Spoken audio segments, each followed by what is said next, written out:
And that, as I was returning it to the proper thing it's supposed to be. So as you see, taco machine, tacos are not sandwiches. Kevin, Yeah. my Irish brother. What are you doing? Well, the taco machine is malfunctioning from exposure in the vacuum of space, I think. So I'm disproving the cube rule as I'm trying to fix it that I just brought back. What? Why? I literally, okay, first of all, last week when you went out in space, yes, that was a mistake. I told you guys I was ordering a new one. Well, you know what? Sometimes I can't understand what you say because you mumble sometimes. So this was just Squid's idea, okay? Somebody needs to go back to surfing the cosmos. Why? Why this time? Are you ready to discover a world of terrible movies? High above the planet Geekery, 3 brave individuals, with the help of other friends, work through a list of terrible movies to discover one simple truth. Are they better than people think? Or do they really belong on the bottom shelf? Grab your popcorn, grab your favorite snack, and get ready to find out.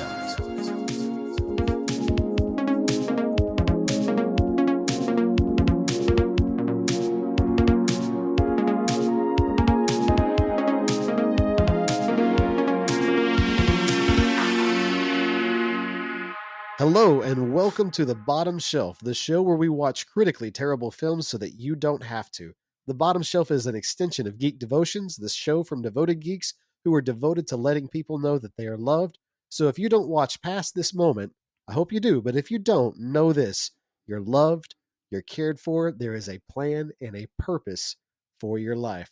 That being said, I am Branson, and with me today is our motley crew of film reviewers. First off, we've got, I guess, the captain of the crew, Mr. Dallas Mora. Hey, what's going on, guys? Happy to be upon here. Not having an existential crisis like our taco machine. Yeah, I still feel really bad about that. The taco thing hasn't worked since I've gotten here. It didn't work before you got here either. Good. Wait, is this the one with the game in it? No. I've heard about that one. I hope it's not. No, nothing, John. Nothing. Speaking of which, let's move on with that. The next guy up we have is my hetero husband number 3. Actually, no, you're my number 1. I'm your number 3. The one, the only, John Haryu. That's me. And see, Dallas, he can pronounce my last name right. Don't be bitter, John. Okay, Dallas More. That's Amore. All right, and back on the ship with us from his venturing to find the taco machine is our resident Irishman, Kevin Burnham. Hello, Kevin. Thank you for that, Mr. Nostalgia Critic. By the way, are people watching us or listening to us? Listening to us. Okay, you said thank you for watching us, so I was just making sure. Did I say that? I'm sorry. Yep. This is my first time handling the intro. I'm still new. And joining us once again, our very special guest, the one and only Squid from Playing Games with Strangers fame. You may know her as Callum. We are glad to have you here. Oh, hi. It's good to be here. It's nice not to be in space. I know. I still know her as Denise from I also answered the Mark to that. on. Oh, you're Denise from the Mark. I am. Yeah, I'm Lady. I just put that together. So I am okay. Intimately aware of how ninjas work based on our last review. I should have mentioned that in that one, but I didn't. So, yeah.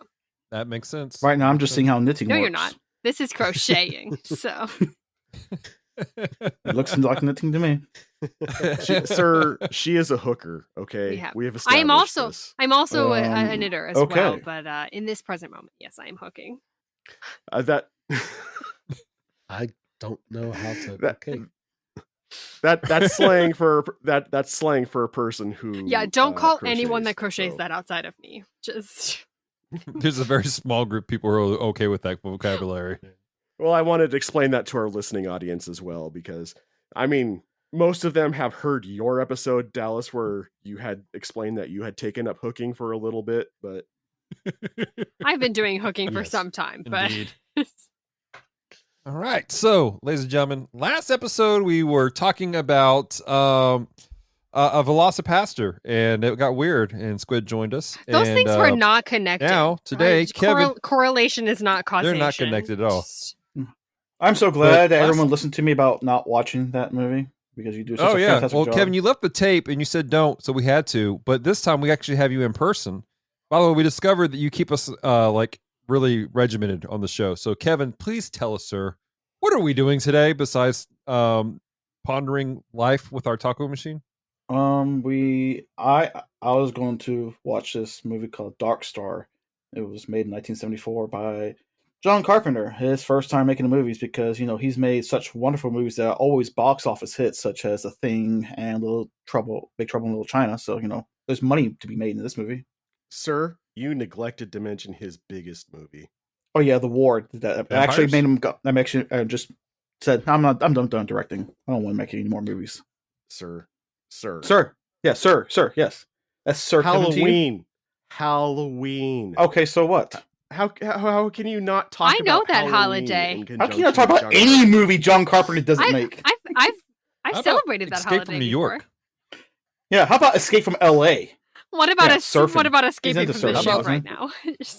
What about The Fog, the good version? I like that version. I like that one. Yeah, not the one I have to burn. Yeah, that was terrible. I'm a big fan of the one they made back in 2000. What was it? You don't even know. how bad it is. Just because I'm lying, that movie was trash. I'm just telling you, that's in the dumpster fire already. I'm looking at Carpenter's like log of stuff he's done. He's done a lot. Yeah, and now he's a for as full-time long as musician. He's doing what he actually wanted to do in the beginning, just make music. To be fair, for someone who's been around since 1974, he actually hasn't done that much. Wow, rough. Yeah, As you're far as- you're The original Assault on convincing Precinct everyone 13? right now with that. Makes me feel unproductive. He's done Yeah, more in his lifetime than I have done so far in mine.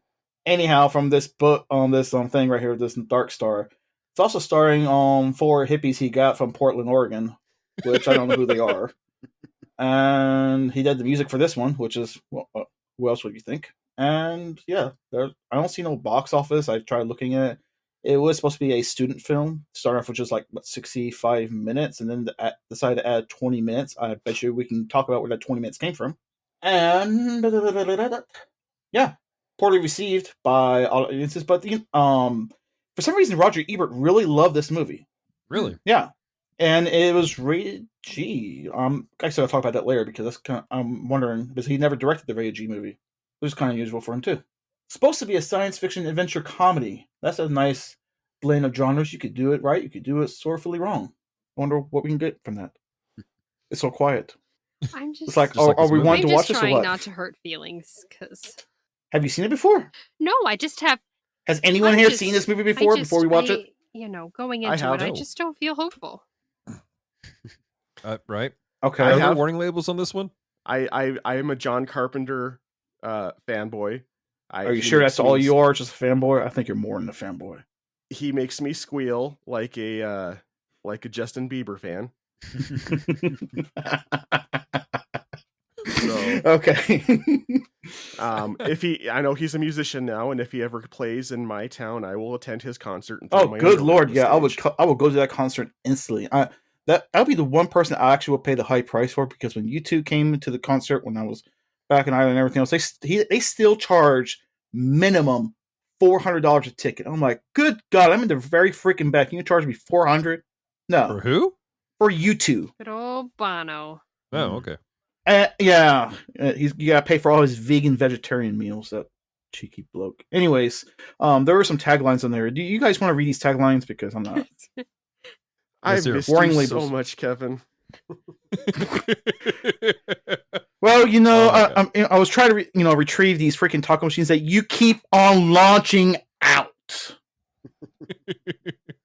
You know, All right. Warning. This movie looks and feels stupid, but actually has real heart and soul. Heart and Soul is a better movie. Okay. This warning label I will agree with. Warning: this film is not to be taken seriously. Okay. Duly noted. Are we to be taken No. seriously? Usually no. Have we ever been Okay. taken seriously? Usually no. Warning, this film stole the test costume for Attack of the Killer Tomatoes. All right. Attack Well. of the Killer Tomatoes. Or if you're Kevin, John. the Killer Tomatoes. That is the best theme song of any bad movie ever. Yeah, video game, cartoons, love it. I used to watch the cartoon when I was a It's- kid. It's So on did the I. list, everybody. Let's not jump Oh, ahead. sorry. One day. What? Wait, list? You're It's the in the one that made the dumpster. list. It's in the the dumpster, the landfill, whatever. Yeah, it is. Oh my gosh. John, do you have any trivia or facts about this film? We have so many trivia. So Cookie Knapp got the computer voice gig on this movie because she answered the phone for Douglas Knapp, who is the cinematographer for this movie, and John Carpenter just loved the sound of her voice. So literally, just I like your voice. Want to be in a movie? The co-writer Dan O'Bannon later reused the alien mascot section of this film as a basis of a script called Star Beast. Due to the low budget of Dark Star, the alien was clearly a beach ball that could only be played for comedy, but O'Bannon felt that with a proper budget, the premise of an alien creature stalking a crew of a spaceship could work as a genuinely tense movie. And as luck would have it, directors Alejandro Jodorowsky and Ridley Scott had both seen and liked Dark Star, so they employed O'Bannon and designer Ron Cobb in the projects that would finally lead to O'Bannon's screenplay being filmed as Alien in 1979. Well, small beginnings. Talby's space suit chest piece is made from a muffin tray in this movie. Yeah. And the large buttons on the bridge consoles are actually ice cube trays illuminated from beneath. Nice. I like that. I gotta remember that when I see it. I like that. And the talking bombs were made out of plastic model kits for cars and trucks. Okay, makes sense because CGI, and I like anything else but CGI, so I can dig it. Better than the saucers from our first films. Oh, those are models too. He just said toy models. Now, here's one that certain individuals will be interested in, based off of conversations we had prior to recording. Dre Pahich, who played Talby, had a heavy accent, and eventually all of his dialogue was redubbed, allegedly by John Carpenter himself. Do you know what that reminds me of? Oh. The Never-Ending What's that? Story. Have you guys watched that recently? No, Nope. no, please, no. Oh, it's like Not recently. No. you've never seen it? Are you okay, Branson? Horse, Swamp of Yeah, Sadness. Artex. I'm not okay. Artex. Half the cast of Never-Ending Okay. Story spoke in German, and they went back and dubbed it in English. No way. Really? I had no Context. idea. So they The spoke more in you German know. and they killed a horse in German. No, they Huh, killed the horse sounds in very English. Oh yes, even better. Had we Germans, we But killed your English the rock horse. fighter and the troll, they both spoke German, and they had to go back and dub in wow, English. Okay. Yep. I did not know I that. need to watch it, even though everyone told me everything about the movie, plot by plot. Oh, I'm it's just so gonna- You've good. never seen it? It's No. I recently. I watched. I started with Never Ending Story 2 and worked. my There's way a to- second one. Oh, I'm point. sorry. Yeah, Yeah, don't bother. Yes, it's the terrible. sequel no one There's 5. asked for. The video game is even worse. There was a I video didn't know it was game. a video game. Oh yeah, and I had it. It was terrible. I Hey John, how many beach balls were destroyed in the many. making of this film? That one I don't know. Okay, you said something about beach ball. I want to make sure they were They well were. protected too. More Finally, protected than the horses in Neverending Story. let me end with this piece of trivia, because I actually have 38 pieces of trivia, but I don't have enough time to go through. that's every the single episode, one of folks. them. At the beginning, the message says they are 18 parsecs away. This comes out to 58.68 light years. The messages are taking 10 light years to reach Earth. That means the signals are traveling at 5.868 C, whatever C stands for. I bet Han Solo could move faster in parsecs with his Millennium Falcon than that. No, in Star Wars, parsecs apparently are units of time. Well, so are light years. You're saying it's not units of Light years time? are What? units of time. It's Yeah. a measure of distance? Same difference. That's Are you saying Star Wars is not lied to me scientifically accurate? again. that's about how fast I was moving out there, I think, based on how tired I was. So, all right. So that's what we got for just random trivial facts. Who's ready to watch I'm this just gonna thing? go grab a I know taco I first, am. and then I'm Let's ready. do it. What are our expectations? Do Let's you talk mean a about that hot real quick. dog? No, I Squid? mean that Do a you hot mean dog is a taco. But I'll grab one of those too. She doesn't want the American taco. She wants the Exactly. Mexican taco. Correct. Yeah. What was that, Dallas? You were saying something. What are our expectations for the film going into this? Oh, I'm going to enjoy this. If it's John Carpenter, I'm going to enjoy it. So you're just like, regardless, it's going to be good. I given that it was a action sci-fi comedy, I'm feeling some Spaceballs vibes. So I guess that's my expectation is something along those lines, Oh, I don't Okay. think I had those expectations. Maybe I should. What are your I'm expectations, mildly Squid? hopeful that I will have a good time. Okay. Mr. Burnham? I don't have expectations. I just forget about things before I watch them that way. I won't be disappointed either way. All right. My expectations are I have no idea what's happening. I have literally never heard of this movie until Kevin pulled it out of the dumpster bin. Yep. And I like sci-fi. I like humor. I like beach balls sometimes.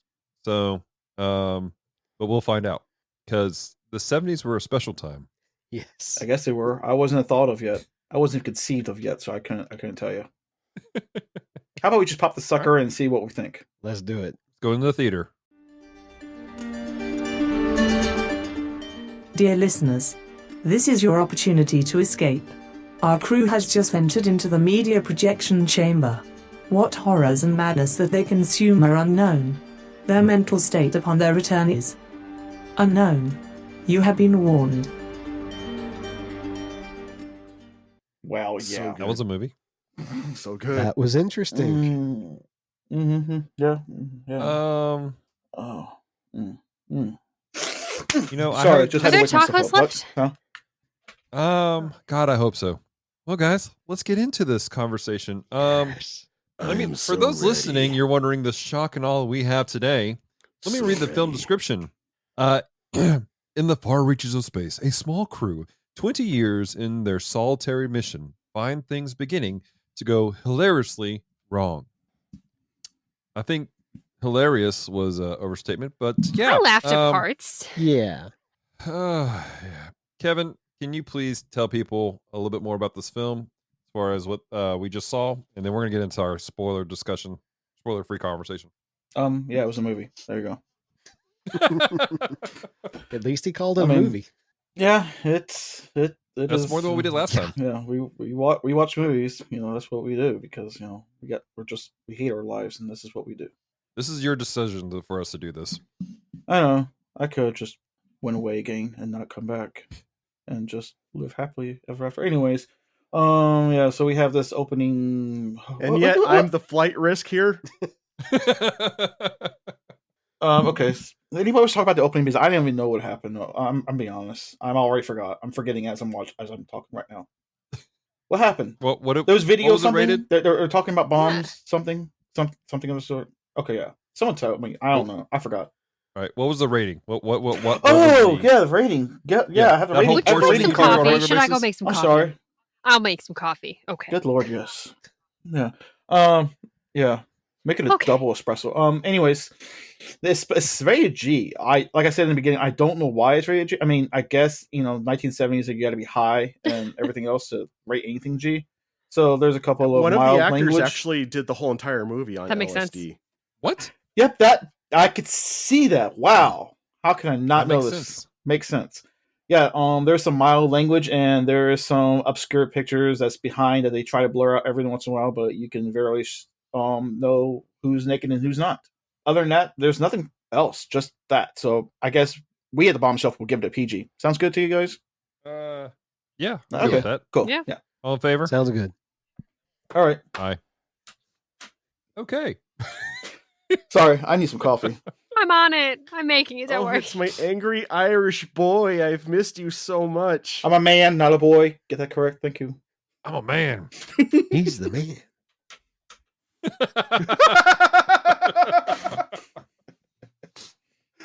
Okay, ladies and gentlemen, let's jump into our spoiler-free conversation real quick.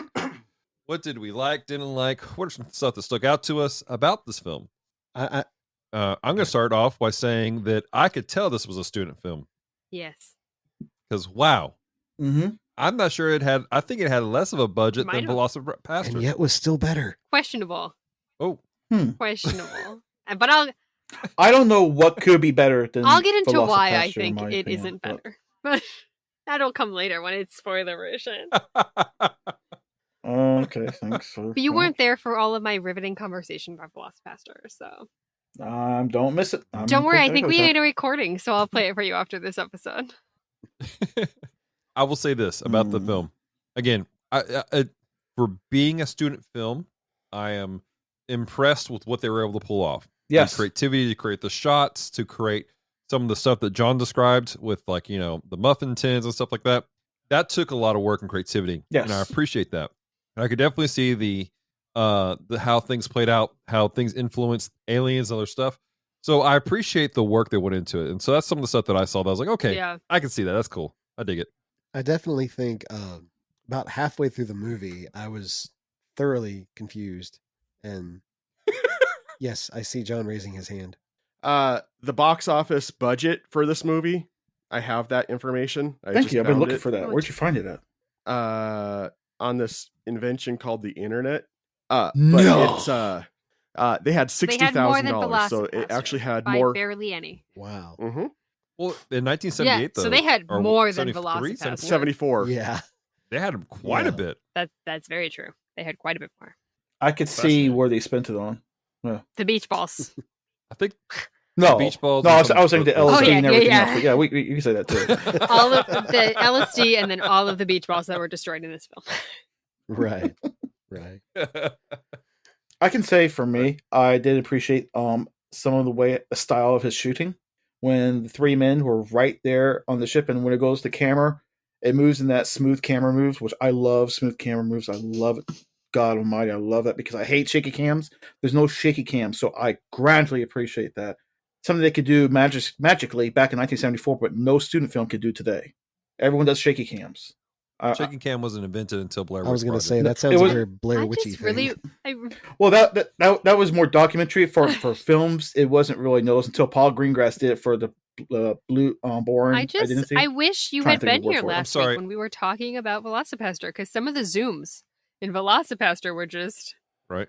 Again, I was retrieving taco machines, appreciate but it. other than that, I did appreciate the camera work. I did appreciate how some of these subtle type of shots he did for certain things, it worked. Mhm. And I see that he was really trying his best with his very Was modest he? budget that he had. I mean, Absolutely. again, we could talk about how much money really everything is, but just seeing some of his style, I'm one of those few people who love seeing paintings on Mm. films when they do like a painting Mhm.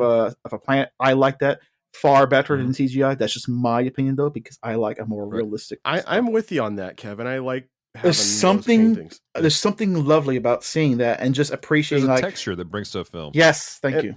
And the From a way this movie is shot, you legitimately feel like you're in space. And you know don't what's feel even like more you're- amazing?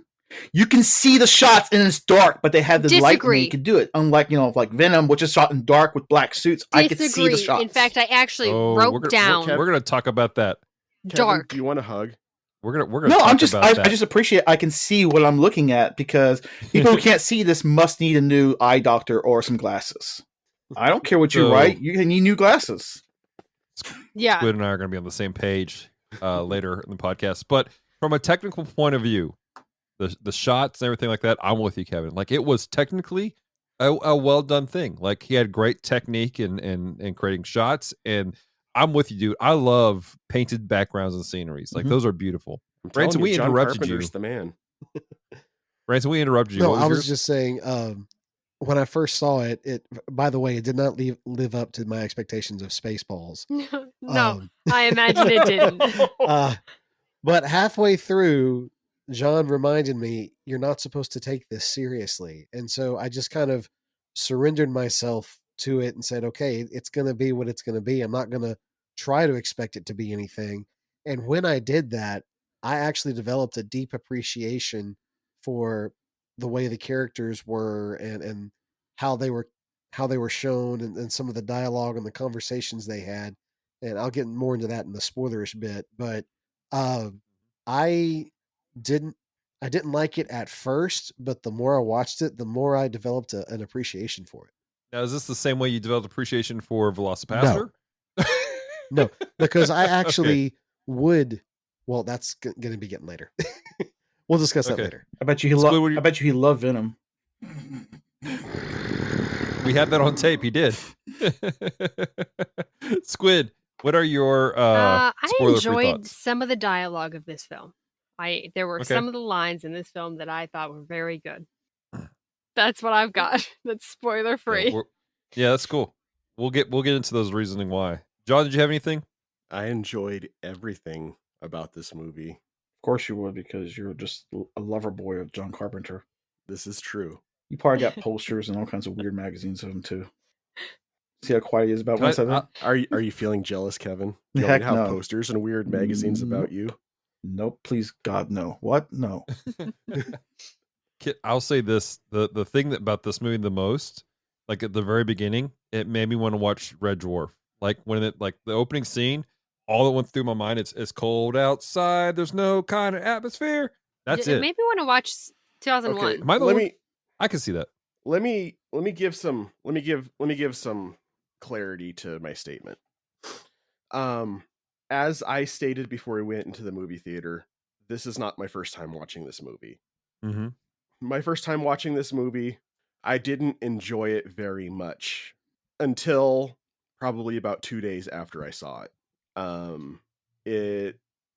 I went into it with improper expectations. My experience with John Carpenter was basically, Halloween, Prince of Darkness, or if you want to talk about his sci-fi stuff, you have the Escape from New York movie, the one we don't talk about, Starman. You just looked at me like you didn't know what I meant by the one we don't talk about. I didn't know what you're talking about. I don't know what you're talking about either. Well, then you clarify. Escape from L.A. Oh, that's fun. It's not like the worst thing he's ever done. Yes, it is. Yeah, whatever. Yeah, whatever. Kevin, you need a hug. Just talk, man. I'm gonna hug you so hard when I see you. Here, Boiler. Sure thing.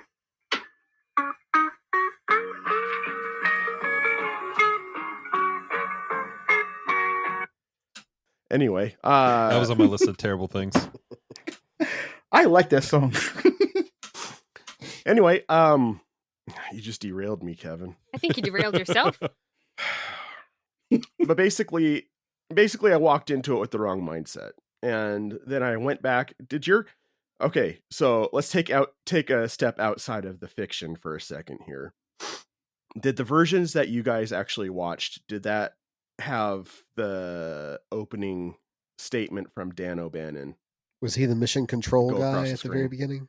No. I'm talking about a written thing that scrolled across the screen. Yeah, mine did. Because Dan O'Bannon explained it as a lot of people walked into this movie and they attempted to take it seriously and they didn't know they were walking into a comedy. You're not supposed to take it seriously. You're supposed to watch it just as it is and understand that it's not a serious thing. And so when I kind of went back to it with that perspective, I'm like, this is a fantastic movie that illustrates what life really would be on a forever mission in outer space and how people deal with the boredom and dealing with the insignificance of who they are and the vast infinitude of everything around them.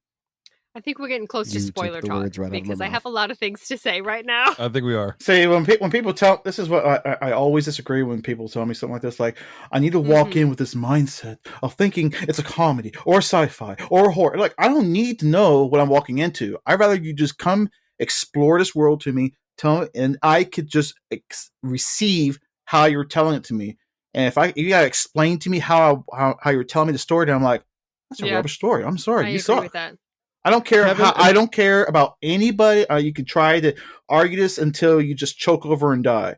If you gotta tell me how I need to watch a movie, or when someone's telling me a story, then you're not good at storytelling. Absolutely. That's all. Kevin, unless somebody explains to you what a condiment is, ketchup is a beverage. Absolutely not. Okay, yeah, sure. No. You see again. I sidetracking everything from what we're talking about. 100% disagree. You sound with just that. like someone from Washington.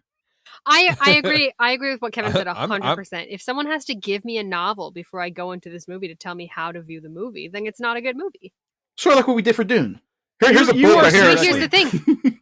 You are seriously shooting the No. logic by which Because that you I saved. didn't give you that prior to going into Velocipaster, nor did I tell you that you needed to believe it to enjoy the movie. If you didn't like it, great. You didn't enjoy it, whatever. This is just when I viewed it, that's how I thought about the movie. That was different. I think my experience is an illustration of what happens when you actually do have expectations. I read the description and it told me what it was, so I went into the movie expecting it to be that, and it fell short of that description. It wasn't until I tossed that out the window per John's instructions that I was able to appreciate it. So I almost wish I didn't have someone tell me what to think ahead of time. I probably would have enjoyed it from the get-go. I don't think I even read the description. I just watched the movie. Other than what I just read to you guys. Well, yeah. Well, I heard what you said, but I wasn't listening. I was thinking about tacos, so I didn't really hear what you said. Sorry. I went into it after watching Velocipaster, so I was already not in my right sane mind, and I had no frame of reference for it. And there is a level of like, what am I walking into? But it did not do a good job of expressing that. Like, see, you said the right side of your brain. Now, have you tried walking with your left side of your brain? Have you tried turning your brain off and back on when again? I've done that a couple times. I kicked it. Yeah, I'll say this. I did some digging into it because after my original watching of it, we're completely outside of our story here. But I talked to several people about this film today, and they're like, "Dude, it was a student film, blah blah." And so I went and did some digging into it. One thing that was said was that the humor was lost to just about everyone who went there to see it. Period. And I think I heard that one of the directors said that the humor was lost. He recognizes it was lost completely, but he blames that issue on the director, on the money, basically. Because when they originally went to put this out to a major publication, they were like, "Hey, you have to add 30 extra minutes for us to be a feature film," which we all know. If somebody comes and tells you to add to your already existing story, you're then creating gaps. You're creating things that weren't there to begin with, outside of your original vision. And then when they did that, before it was finished up, they watched the test shots. They're like, "Nope, this is trash," and they cut 30 minutes out, and they had to do a whole nother thing. I think that I want to see the director cut, the original 45 minutes. I want to see that. And if I can see that, I think I can appreciate the film more. Are we officially in spoiler talk? But okay, I'll keep my thoughts inside we're for about a minute to. longer. Squid is chomping at the bit. Squid She's ready. Squid is chomping. I have things to I say. know. What's John? You know what? I would like to see the 45-minute cut, like you just mentioned. I wouldn't mind. I think I'm would not the kind of too. person. I wouldn't mind watching any movie. Almost any movie twice, just to see a different cut if the director had a different vision than what the studio had. And so forth. Forget the Snyder cut. Give me the Carpenter cut. I want the original 45 minutes. John, please hit the spoiler button. Please for hit me. it. Ladies and gentlemen, the spoiler section. Now that I'm we've not all calm. calmed down I'm calm. and we're I'm not relaxed, calm. Okay. we're in the spoilers section. Yeah. Squid, gaze Okay. into space and Okay. relax. Have a taco. Yeah. I want to get some coffee. Without. Let's get into this calmly, Squid. Squid, please tell us your spoiler thoughts. I have many. I will firstly just address what you were just discussing, which I think hilariously, if we saw only the cut that it was originally meant to be, Alien would never exist. Because the scenes with the alien Would we? wouldn't be in this film. I think they would. Are we sure? The scenes with the alien I were think they part of the shouldn't be. original cut. I think that if they hadn't had the extra, they hadn't had to do so much more, there would have been more money to make I that think better. they shouldn't be. I think they ruined this film. Personally, I think yes, and I Really? say that having written down that one of the funniest scenes was the elevator scene. Yes, no, that I agree. That was with. one of the funniest scenes. It shouldn't have been in the movie. Okay. 100%. It doesn't add anything to the story. It was funny, but it was funny in a haha, that's a funny gag way. It wasn't funny in like a good funny way. It's like made me laugh, but not in a way that I would want a comedy film to make me laugh. See, the scenes that were the scenes that were added was the sleeping quarter scenes. Yeah, those didn't add much, so that's fine. Okay. Yeah. I can see that. And the scene where Doolittle's playing his instrument that he made out of See, and I liked bottles that and one. cans. I think that one should have stayed. That one was actually a scene that I wrote down as being a great scene. Okay, you want me to Basically- talk about how we watch this movie from beginning to end, or what? Sure, go for it. Did you watch it in a different way? Yeah, go ahead, guide us, Kevin. I just want to make sure that way as we go to I it, was like, we did talk you about watch it in a Is- different is way that than okay or beginning no? to end? Because if you did, please tell me how you watched it, because No, I'm no. interested. Squid, because you are new to this and you Okay. didn't experience this in the last episode, typically how we do the spoiler section is Kevin walks us through the Okay. plot and we talk about things as Can they you come explain up. to me the plot Yeah, of if you this come across that, Because I'm interested. I will do my Great. best. Okay. So we are opened. Unlike the cut that John just told me about, because I'm actually interested in what those dialogue was saying. We did get extensive dialogue scene and people destroying a planet with a bomb, and they're searching for planets to blow up. I mean, Can I ask a question? Why was the ship I so loved sassy? how sassy the ship was. you know what? Like, I did that- appreciate that. that was the fun. That was funny. Wait, but I'm like, if I can get this on how text. did that? I know how we got the The actress. sassy bombs was one of my favorite parts. I gave it 2 exclamation marks. Like the conversation between the ship and the bomb Yes. were some of the best absolutely. conversations of the Yeah. film. The whole like, don't drop, and he's like, but I had a signal. This to is drop. my And she's only like, don't goal do in it. life. You know what I would have loved the bomb's voices to be? I would have loved Bobcat it if it Goldthwait? was Alan Rickman from Hitchhiker's Guide to the Galaxy. He's like, oh dear, let's Yes. blow up a planet. That would've been Okay, funny. bye. That'd been beautiful. I would love that because you're destroying life, so it'd be That's depressed. So yeah, Well, no. They're I think not that destroying would've been life. great. They're destroying planets that Guys. are not tenable for life. Allegedly. Whatever. Allegedly. It is They're called destroying into question, so you could say that it is a deeper meaning to everything. People love to blow things People up. do be loving to blow America. things up. You're right. And so what we after they blow up the planet, we get at least the very basis of what they do. So at least we get that part. At least I understand the plot. That's their main mission. This is what we follow. And they go into an asteroid field storm Yeah. that and it destroys the Bombay area, and it destroys a laser. I don't understand what the laser thing was. Laser Does anybody else communication. understand what the laser? It was the laser I mean, that was communication. It was the laser communication between the bomb release and the main computer. So is that like it's hot wire, like it's wiring programmed I to guess. communicate back and forth? Is that what you're saying? Basically, Yeah, Sure. so it was basically the computer being able to control the nervous system for the computer to be able to control its little hand that drops the bomb. Yeah. Okay, I just understood the whole point of the laser. Just that it's a laser. I was like, okay. Yes. It was indeed a laser, potentially. Sharks with frickin' laser beams. Oh god, I would love that. just floating in I space. think that part was There- not the laser part. The laser part didn't interest me at all. I think the beginning scene where they blow up the planet and then Talby is like, hey, what happened, guys? Making it clear that he doesn't know what's going on was a very interesting thing that I wish Right. they'd played Mhm. with more. So like clearly not everyone knows what's happening on this ship, which I didn't even know what Tally was signs about. of some mental Yeah. illness with these guys.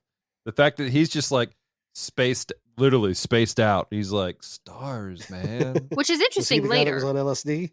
when he like says why he likes to be there. But Yeah. I thought that was an interesting part. I liked the interaction. Oh, go We ahead. rewind. I just want to rewind back to the front in the movie where you have ridiculous communication from the government from, I guess, 10 years in the past officially. And he's like, you guys are doing great. Hey, we can't back you up with anything. Don't die. It makes me think of... You know what that tells me? That tells me that government spending hasn't changed since 1974. Have any of you guys watched Not Generation Kill? So it was a mini series. I've seen Generations Kill, but I haven't seen Generation Kill. It was a mini series. I want to say it was Afghanistan. Very good. Highly suggest. It's content warning. There's a lot of language in it, but they are Marines that are like an advanced unit, and this scene just made me think of it because they're always like, "Hey, we need a new battery for our Humvee. Hey, we need a new this," and they're like, "Well, they're not sending it, so I guess it's more duct tape and whatever we can find." Like, that's what it just made me think of. I was like, yeah, it doesn't change. It's just, you guys can do it. We're behind you. Have a sticker. Have a sticker. That's all you gotta do. Yep, Join we clubs. Just give them a sticker. Insert program here. Now, before I go further, there's something I wanted to talk about. Is the music. I semi-appreciate the music. I appreciate like the country song to begin. I loved it. I think it gave it a light-hearted tone in the beginning. And I appreciate some of the music in and out. I can see John Carpenter finding his trademark before he went to the next film, which is Halloween, and many others, where you get that great synthesizer music, just down pack. I think he was still exploring, so I could see that with a student film. I believe he had a vision and an idea. It just wasn't quite there yet until it hit Halloween. Anybody else? Any other thoughts on the music here? The music, I think, is part of my problem when I'm going to the film. I'm going in there thinking John Carpenter, Halloween, and all those other things, right? Mm-hmm. And, The Thing. I loved the Thing. I thought that was a cool movie. And then I'm also thinking, okay, Dark Star. This is a dark film. It's space. Cool. And then you have whatever the crap that music was. Now, to be fair, I don't like country music. I get nosebleeds. It's a thing. But it threw me off for the entire tone. I'm like, what is happening? And so I think legitimately the opening music plus my knowledge of who Carpenter is what made the movie difficult for me. I find the music was redeeming for me as well. But I also have, cover your ears, everyone that's a John Carpenter fan, never seen a John Carpenter film before today. So I did not. That's fine. I mean, there's so many films. There's like I have 3 million seen films. I Big Trouble don't in expect Little everyone to watch China, everything. It's been a long time. So you should watch Escape from LA. I did That's not the best go into one. this being like, yes, this Wrong. is what a John Carpenter soundtrack sounds like. And I also listen to country music. So Okay, I was like, yeah, this is a jam. Let's go. So, Dallas, is anybody else does not like country music in here? Okay, what's your problem, Dallas? How un-American are you? I'm the Irish American one, and I love country music. What's your problem? But I have good taste. country No music. playing. Good. Oh yeah, okay, yeah. Sure. No, it's legitimately a style I will listen to just about anything else. Like you can ask Branson. I love music. I love music just about every genre. There's just something about country I just can't get into. I'll listen to country adjacent stuff like Delta blues, Chicago blues, and some rockabilly and stuff like that. But country music, just not my thing. Completely tangent from the movie. What do you mean by country music? Like that opening of that song. Just like, again, I just never really got into like Folsom Prison Blues. You would be like, this is a trash song. Like, I wouldn't say it's trash. It's just not something I'm like, yeah, let's do this. Like, I hear the train a coming. Like most of your like quote unquote hillbilly music out there. I ain't seen the sunshine since I don't God know knows when. I'm trapped in Here Folsom comes Folsom Prison. Prison. I'm sorry that I started this. Hey, I mean, it's you cool. just brought one of my favorite artists of all time, Johnny Cash. I love Johnny Cash. Kevin, I want to hug you again. And I, He's like alright. old Hank Williams and I I know, we liked get sidetracked. the interaction between Doolittle and Pinback. Pinback. The interaction they had at the very beginning of the Who's he? I don't even know their names. I remember Pinback is the Doolittle. Pinback guy is That's who all. wasn't actually He Pinback. tends to the alien. Yes. That was funny to me. Well, we're not Oh, to we're that part yet. yeah. That was funny to me. But I like the interaction they had where he's looking at the scanners and he said, "Hey, there's a new Dark Star. Do you want to go take a look at it?" And Doolittle's like, "No, just find me something else to blow up." Mhm. I didn't appreciate it in the moment, but thinking back on it, I see how that's kind of like a picture of this entire film of how disconnected they feel, that they're in the presence of something new that in the cosmos, and Doolittle is completely unaffected. Mm-hmm. He's just like, I don't care if I'm the Mhm. other planet to blow up. I see no beauty. I see no redeeming quality about this. I just want to get done with my job, then go back to my bunk and smoke a cigarette and get up and do it again the next morning. And Pixabay's like, not Pixabay, Lord, Pinback. Pinback. Pixabay. Pinback is like, well, It's okay. shouldn't we go name it or at least check it out? And Doodle's like, no. And I feel like that's a good picture of one of the major themes of this whole movie, is how disconnected they are. Which I think is Yeah. Okay, You know what? just so everybody knows, Pinback was the guy that was with the alien. Doolittle was Boiler the was throwy the- guy in charge. I remember his name, and I remember Talby's name, which is Boiler was the guy who was with the gun. His- And then His name was Spoiler. boiler, like boiler room. Boiler. Okay, sorry. And then Talby was the guy who was up in the See, space I dome. think and number 20 was a 19 bomb. and 20, but 19 was only short lived. Yeah. That's Just like everything else in teenage years. He's uncredited. that dialogue was like very good too when you're like watching the movie and you put it in context, which is why I was like, the dialogue in this movie is great. I think the dialogue's so good. It is the period redeeming quality of this film. Okay. I'm glad you found it, because the dialogue for me was very clunky and it wasn't very clean. I mean, they could have did it much smoother, because they felt like they were lost in certain dialogues. Like, they probably may have taken 1 or 2 takes. Like, we already made 3 takes. We're done. We don't have enough money That's to make fair. any more film. Yeah. I could get that. But the dialogue exchange was not for me. It was very clunky and it was not very evenly paced. It was just like, yeah, oh yeah, I got dialogue. Okay, yeah, the I should bomb. say and it was like, did you forget what certain you were supposed to say or dialogue something? scenes were the redeeming quality.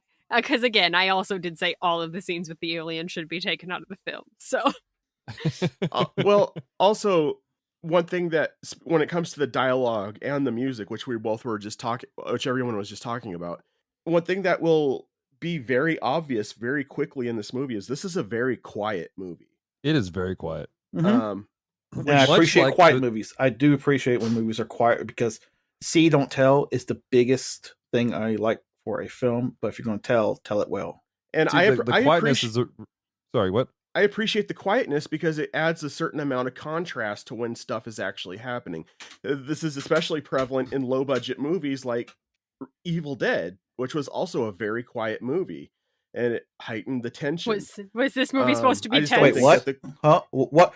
Wait, what Evil Dead was you watching that was quiet?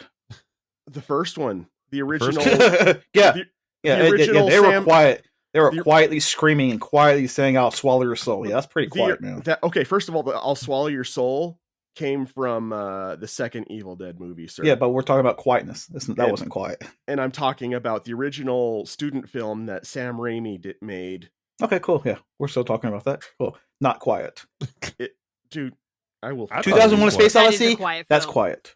I will fight The you. artist. That's Anyway. quiet. Anyway, Charlie Chaplin's quiet. So was Buster Keaton. But you know what? but I think the contrast is especially demonstrated, taking it back to where we are at in Kevin's plot description, when they hit that meteor storm 30 seconds beforehand. It's an effect that they use again later on in the movie, where all of a sudden they stop, it's super quiet, and all of a sudden they burst out into just to a giant blur of words. And I swear there's more voices in that blur that are recorded than are people there. Yes. I was wondering, it's like, these are 3 people. Where's all these other 6 voices coming from? Right. Can we talk about the seizure warning that didn't come up for this movie? Same with Velocipaster, though. True. I was like, what is I happening witnessed here? a lot of flashing lights in my eyeballs during watching both movies. There was more seizures in this movie than Pokemon. I mean, what's happening? I don't experience seizures, so I couldn't tell you. Like, I was in a dark room when I watched this film. Yeah, we were all in the dark room watching this movie. And all of a sudden, the entire room is red and other colors, and then there's strange voices everywhere. I thought we were in the middle of an exorcism from Velocipaster. I'm not sure, really. But I it thought felt you that was way. downtown It's like Jacksonville. the same as like that scene, and then the later one when they're all like, activate the defense systems, but they all start talking at once, and it's like I swear there's 16 voices being like, hit the buttons, do this. was like, what is happening? I don't know what they're saying. So many things, and I understand none of them. So, do you know what the deal was? I know I guess we're just going to skip along. The two guys with him, with that one man that was shooting the laser gun at the door. What was the deal about that? I mean, I understand you're bored, but you mean there's no shooting range there or something? What was him shooting that This one ship clearly particular has- thing? Was it What tiny though? what was he shooting that for? There were 20 floors. Tiny. That's not a tiny ship. Tiny. Was it 20 floors? I couldn't tell from the outside That's what shot. the I think that's pretty sure. I'm pretty sure that's what the Well, there computer was a said. big elevator shaft. It was like so. Yeah. Okay. I mean, that's a huge Okay. shaft. Listen to the dialogue. They talk about, because the opening part talks about stuff degrading on the ship. Mm-hmm. Doolittle talks about stuff degrading on the ship. Throughout the movie, they talk about various rooms that have exploded. Mm-hmm. Mm-hmm. So it wasn't portrayed very well in this movie, but the ship was becoming increasingly more claustrophobic to them. That's why they think- were all sleeping in the mess hall instead of in their individual bunks, is because parts of the ship Yeah, are because degrading. the hole in the hull. I think the better way that demonstrated that, and the one scene in the sleeping area that was technically their food storage area, that was better at showing this than the gun scene, which I wouldn't have kept in the movie either, was when he just pulls out his knife and he starts doing, that I'm bored, I'm gonna start chomping at my fingers, let's go. That's such a great and simple way to show that someone's just like, I'm so bored that I would rather risk physical harm to my fingers than sit here in silence for another minute. Oh, real quick trivia bit. For those of you who have actually seen it, in the movie Alien, Yeah. or actually it was the second Alien. Aliens. Where they do the knife trick in that was Mhm. actually put in Aliens as an homage to that scene in Dark Star. And Bill Paxton didn't know that was happening to him until right on the spot. And he was legitimately scared. I would be too. And now countless Yeah. young teenagers have lost fingers He was because of they this said movie. after that scene, he jumped Yes. up and started cursing at James Cameron for doing that and everyone else, and they're like, "You didn't think it was funny?" Yeah. Oh man, the ego of James Cameron. He just likes to piss people off all the time. And there's another edit point for Kevin. Thank you. Why? so Why edit me? Nah, what did I that'll say be now? fine. Oh my gosh. All right, Kevin, keep going with the story, bro. Okay. Yeah. After the shooting the laser guns, we get to see the highlight of this movie is the beach ball alien. Let's talk about the beach ball alien. Come on, I know someone's got some other I things wrote to say down about beach on ball my alien. paper that beach ball alien is my new best friend. That is verbatim what I wrote down. Beach ball alien is my new best friend. What a personable little fella. He shouldn't have been in the film. Personal. But I will say this though, given the characterization of Boiler Doolittle and Pinback, or I'm not sure what his real name was, but we'll call him Fugue, Pinback I think. for now. Fogue. Fugue, yeah. Frog or something like that. Of the three of them, it makes perfect sense that Pinback would be the one to have a pet, because he's always the one saying, Mhm. well, I could fix the hole and we could do this. Mhm. And the whole scene in the mess hall, he's putting on goofy glasses and holding up a rubber chicken and trying to make jokes. He's trying to make life bearable, and the other two are having nothing with it. So I could see him being the one keeping excuse me, sorry about that. I could see him being one keeping a pet and, feeding it in that thing. Now, the whole thing where the thing gets out and he chases it all over the ship, and I agree with Squid. That was the funniest part of the movie. Like when his legs are hanging out the bottom of the elevator and they're playing that Italian song. I like openly laugh. Yes. I laughed that whole time. At that point I was like, okay, this is the comedy. This is what makes We it a comedy. found it. The one funny moment in the film.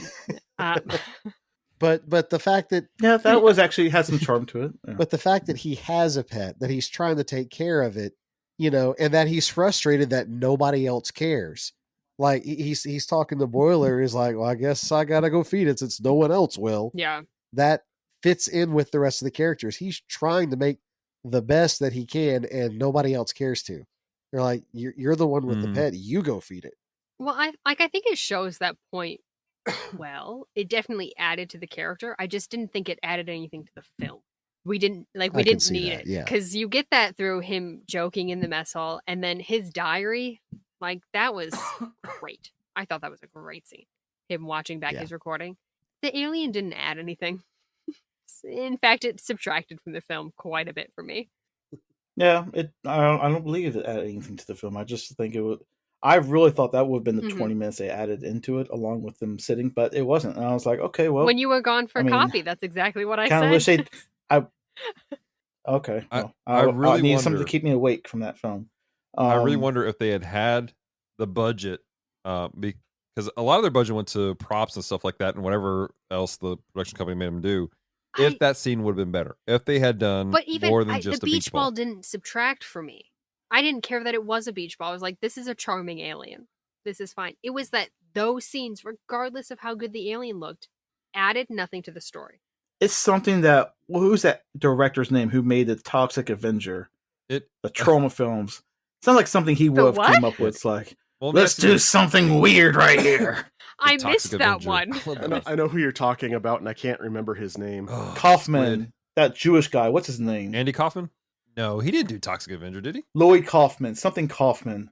He almost sounds like freaking Mel Brooks. Give me a He's second. Jewish too. I can see his face. I'm hearing a lot of words, and Lloyd none of them Kaufman. are Yeah. making sense for me right now. Lloyd Kaufman. I'm right there Yes. with you, Squid. Sounds like something Lloyd Kaufman would have just came up right on the spot. He's like, "Hey, Carpenter, have you thought of this? Like, who are you? Just trust me. Audience would love it." Well, let me ask you this, because the aliens, the alien really was simply a plot device to get to the malfunction of the Yes. laser.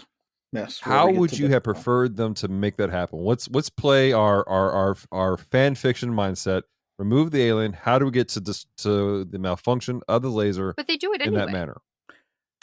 That would have helped me realize that parts of the ship was already being broken down, destroyed. I would have never known until Mr. John just told me, "Oh yeah, that was part of the story plot in the beginning. That parts of the ship was already falling apart and so forth." I would never known that. So I if mean, you all of a sudden like a hot wire, like something fell down, hit the switch, and all of a sudden that happens, like, "Oh, this ship is falling apart," I would have been reminded, like, "Oh, it's a real Correct me thing." if I'm Well, they Easy. talked about beforehand about the fact that like a wire, because of a bad wire that the captain had died. We thought died. They had talked about the fact beforehand that The they lost radiation. portions of the ship, and that the radiation, they couldn't get them a new radiation shield. Like, there was a lot of conversation beforehand. Granted, because it is a quiet and really awkwardly paced film, Mhm. it's easy to glaze over it, because I really feel like that's what happened. Like, I physically had to go, wait a minute, and rewind, because legitimate portions were just so chilled and slow that I glazed See, over it was for a second. it was almost like you were Like- watching two movies. Either movie. Again, like I said earlier, show, Yeah. don't tell. If you showed me that, it will register in your mind more than the clunky dialogue that was happening between the two. That you was like, "Oh, I glazed over what they were saying," because sometimes what they say they mumble. Correct me if Sometimes what they say is like, "I don't even care." correct me if I'm wrong, but the asteroid storm is what knocked the plate Mhm. off, and then it was the monster that actually broke the laser. Is that right? Yes. You're right. Yeah. I think Yeah. if you'd have just had the asteroid storm actually break the laser, Just as easy. I think that would have achieved the same purpose without needing the alien to run amok throughout the ship. Now, keep in mind, they wanted to make this a comedy, Boy, did they. and so it was supposed to be a part of a. Like, we all laughed at it. Now, I would like to.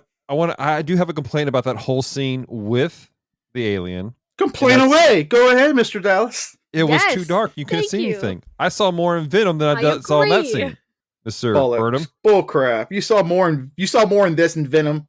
With Yes, the black no, suit, with I the saw black more- droids, with the black seats and streets and SUVs that are attacking yes. something. I saw Yeah, more in Venom than I bull saw crap. in this. and Bull crap. Now, there were some scenes. sorry, I got really excited about that What? for a second. There are some scenes that were beautifully shot that, like, I appreciate, like, it was dark, but they had like a singular light of red or whatnot. They added to the tension. They added to the tone of intensity and Mhm. the madness going on. But that whole scene, like, maybe this is the version I was watching. I don't know. Maybe you got some high res Blu-ray version on YouTube that you were watching, but the version I watched, dude, it was dark. I'm I sitting had there going, no idea it was an elevator is that shaft. a person?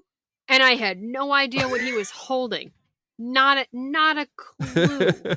Yeah, it wasn't until Like, they came back through specifically- that I knew that was an elevator shaft and a board. Like, I It- had to see him dangling out of the elevator to know it was an elevator shaft. Oh, wait, I know you're talking about when he entered that scene. Okay, Yeah. now I Yeah. know what scene you're talking about. When he entered the It's elevator shaft so scene. dark. It was so dark. And that, like, even Okay, Like, that when- just wait. We're talking about one scene, not an entire movie. I'm talking about the entirety of the film with Venom compared to this. here, What? even I really think if you have Venom cataract is issues. darker than this, it doesn't matter. That's a moot point. This film is too dark to tell what's happening in the scene.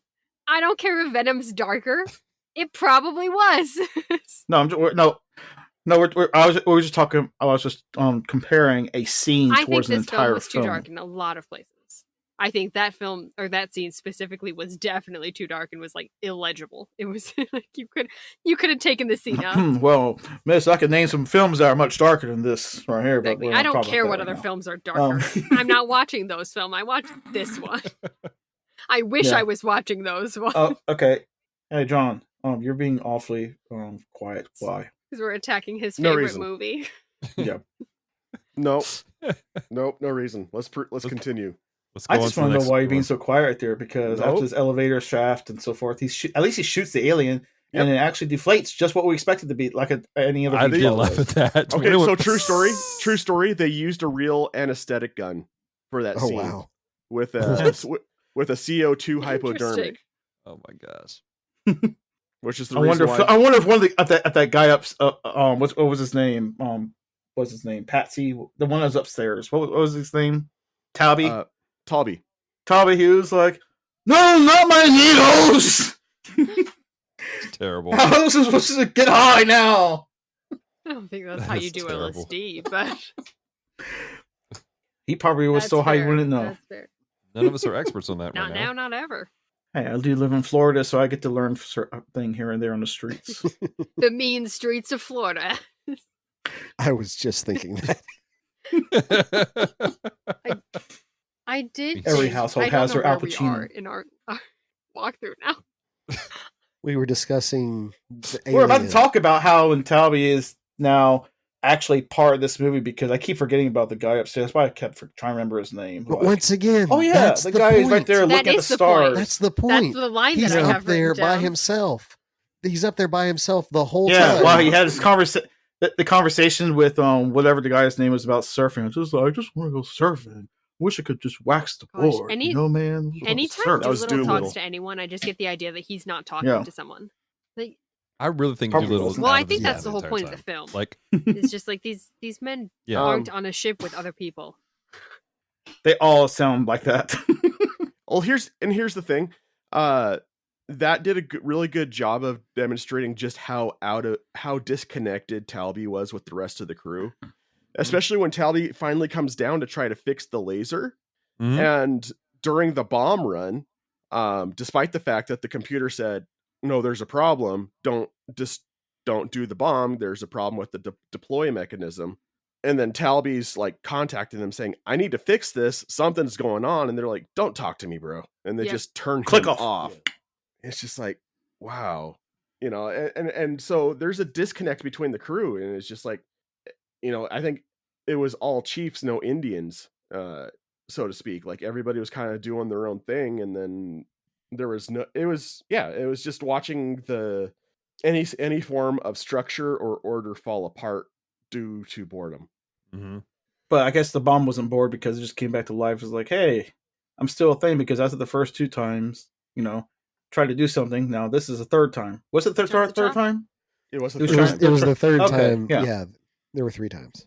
Because it tried to deploy the first time that the I did laser ray appreciate took that. Just damage. because he's like, well, next time, I'm doing this for real. I'm not stopping. And you just know as soon as it Right. starts again, you're like, it's not going to stop. He said he's not going back in this time. And then when they realize that they're screwed with the bomb, they go Mhm. down and talk to the dead captain. The cryogenically frozen, kind of alive, Yeah. kind of dead captain. He was only mostly dead. They were waiting for Almost Miracle dead. Mix. No, he doing quite better now. He didn't get better. that was actually an homage to a Philip K. Dick novel. I can can't- see that. So, but yeah, he Hmm. was definitely dead. kind of. Mostly dead. I mean, it is directed by John Carpenter. He always looks mostly dead for the past 30 years, right? How long has he been 80? Terrible. I kind of felt like Talby was the voice of reason in this movie up until the end. Yeah. At the very end, he kind of lost his way, but See, I saw that as being No. Pinback.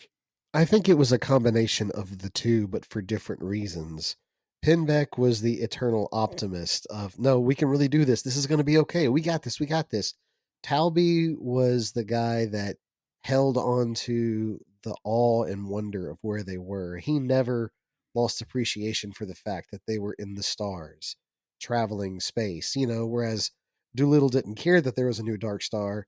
Talby is looking at the stars and is amazed. He's reminiscing about the Phoenix asteroid that circles the universe and I also that think, kind of thing. and not only that, but Pinback's like, well, I could go fix this thing, and Talby's like, this thing's broken. I'm gonna fix it. He doesn't. That's true. He Talby doesn't was stop upstairs, to right? ask. He's like, gonna go find where the error is because I just got a readout on my computer that said something's wrong. Gonna go fix it. Whereas Pinback's Mhm. just like, there's so many things we could do better. I'm gonna make a joke right now. Pinback may not have had the knowledge to fix anything because he originally was a janitor. He was a. He Someone was a janitor here? I he couldn't. was I a wouldn't know. fuel tank moderator. Okay. Oh, yeah, that thing. A fuel tank Very monitor important. janitor. Very important. The it's so real important how Pinback's they underwear was very big on him. Very large. That's some detailed information that you very I much well noticed. noticed. No, he says it. In his He diary. says it Yeah, in see? the movie. I would have don't know never if known. Kevin watched this film. How much of the movie did you sleep through? He read the Cliff Notes. That's fair. Yeah, if there was Cliff Notes for it, I think the Cliff Notes was like, "Don't watch this." It said like, "Go to Halloween." I'm trying to remember their names. It's like every time I say their names, like, who was their name again? Crap, I keep forgetting. Talby, Boiler, Pinback, and Doolittle. Well, you only know because you like worship John Carpenter like his films. And Doolittle's name tag was I'd like to misspelled. admit that I don't worship this film, but I did remember the names just because they were cemented in my brain. Are you sure it was misspelled? Because I've seen different spellings for different names. And sometimes There was I no wonder. I between the L and the T. Oh, there wasn't. Okay, I completely I missed didn't that. care. You'd have It to. was You'd have to Doolittle. be real. It wasn't Doolittle, it was Doolittle. zoomed in, you know, I Mhm. I think my You have some good glasses. I need to get those kind of eye doctor you have. I think my Dallas has some awesome glasses, his sexy boy glasses that he refuses to wear. pardon? Why are you wearing boy glasses? You know what? Don't even answer. I don't want to know. What? John's right What's there happening saying- on this podcast anymore? I feel like we're as lost as this movie felt. Yeah. What was he questioning the bomb and all this other Yeah, stuff? It's just a lot of stuff happens. The dead captain tells... I'm doing this by memory now. The dead captain tells Thank you. Doolittle to go down and talk to the bomb.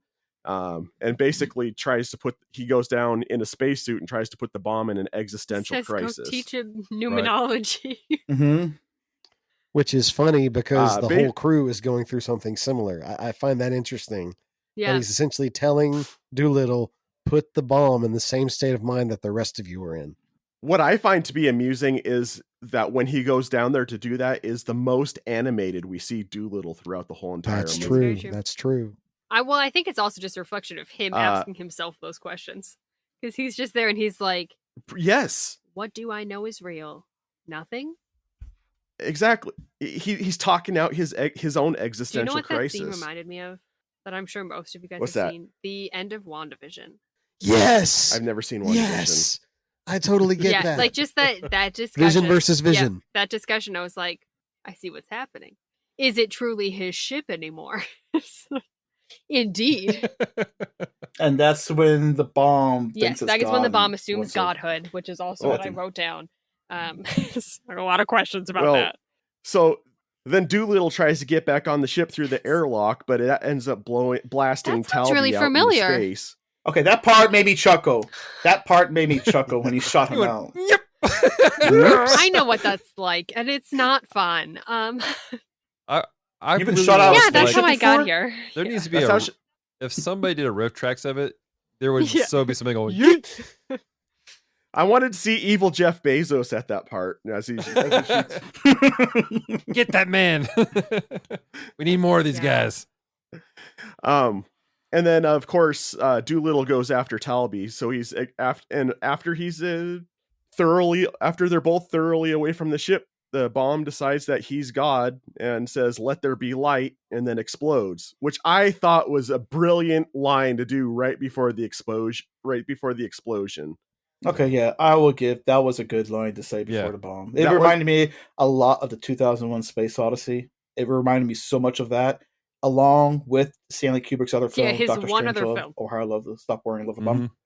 What? He's got like a lot of films, but those two films in collaboration remind me of this film. That part bothered me. I find it interesting that it didn't bother you. Yeah, What, Let There not Be Light? you, Kevin. I don't know what bothers you. I didn't ask. That part felt so wrong to me. Yeah. I hate when that is a thing that sci-fi movies do. I hate when it's a thing that any movies do. But anytime they paint a character into becoming God, don't like it. Not a fan. Well, it blew up, so I guess it wasn't God. Well, it was more. It was less him thinking he's God and more him. It was existential crisis. Not an existential crisis at that point. It was, I am God and I will determine the fate. Well, to be fair, he'd been brought to the point where he went, is anything real? Right. The only thing that is real is myself. Therefore, I create because I am the only thing that is real. I don't think it's that he made himself God. I think it's that but I can't verify if anything outside of me is real. I'm the only thing that exists. Which is... And I was designed to blow up, so I'm going to blow up. The theological ideal of, if I'm the only one that's real, I'm God. Because I am the master of life. Because I am all that matters. And death. You're stepping on my weak connection. Just wait. It was one that bothered me so much.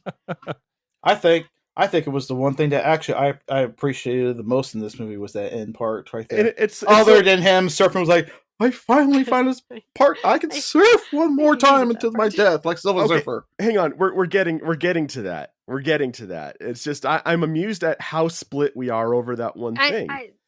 And I did not expect that to be the I have point a lot of points division of about this here. movie. I think if they had made the entire film towards that point, I would have been okay with it. Mm-hmm.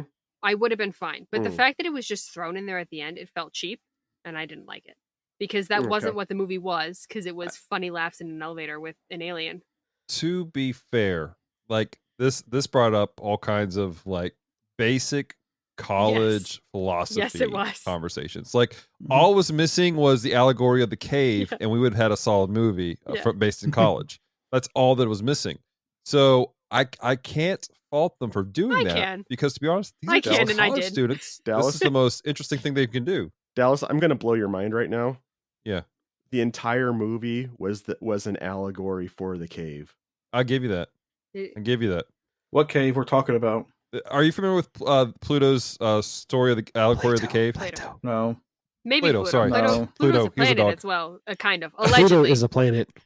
Depending on who you ask. Pluto also was the Greek god of. But Pluto was also the Greek god of death. Mm-hmm. No, the Roman god of death.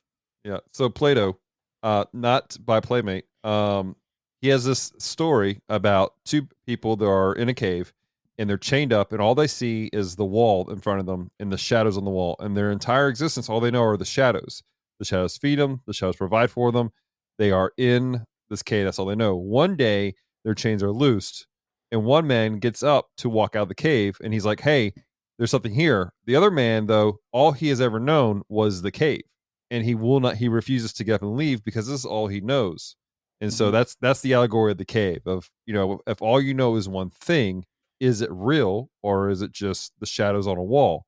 And are you willing to turn and look to see what those shadows are? So it's taught basically in every like basic philosophy - first year of college English class. So I guess not mine. Well, you're probably just too sophisticated for the rest of us.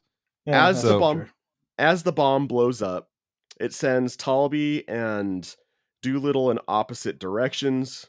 Talby ends up in Phoenix asteroids to go circle space forever, and Doolittle finds a piece of space debris as he's falling towards the planet and surfs it down. And I personally think that's poetic because the two of them got to end their life on the note doing the thing they most wanted to do. Yeah. So I appreciated that. When it happened, I did pause to think, what about the other two guys? Was there anything about their death that was warranted about it? And they didn't really express how they wanted to go or what they really enjoyed. Although I did point out the fact that they seemed to be the two most self-centered individuals who died in the blast, whereas the other two guys, they seemed out there. Like the one guy who's like, look, man, I want to go home. And the other one was, I just want to be with the stars. I think Doolittle was the and most so, self-centered. They were all self-centered. They were all self-centered. But I think Doolittle was the most self-absorbed. Yeah. For sure. They spent more time looking into the humanity of Doolittle than Boiler. Yeah, Boiler was just kind of Boiler there. didn't exist. Boiler didn't need to be in the Yeah. film. Like they looked more into Pinback's humanity, I think, than Doolittle's. I think that he was so double-minded though. I don't know if it's the insanity or if he was just a double-minded individual as a whole, but he flopped back and forth so much that, and they played that even in the tape that they showed, his diary. Like it was like one moment he's like all serious, and then he's like not, and then he's like blaming everybody else for everything. Yeah, I find it interesting that he lost his identity too. Mm-hmm. Like he eventually adopted the identity of Pinback. It's like he forgot that he was someone else. Yeah. Mm-hmm. I just feel like they like you said, Dallas, like they had all those philosophical topics from their first college class, and they just shoved them all in the film. Yeah. And the end result was that they had a really not good movie with all of these topics in it. It was like more like first semester, all the other classes, and then they had all their media classes they focused on after that. Like if they'd picked one or two, I think they could have had a great movie. One of the directors, he's quoted as saying that we had probably one of the best student films ever, but ended up with the most disappointing professional film ever. I can see that. Yeah. That's what one of the directors was said. And like this was said, I would love to see the original 45-minute cut.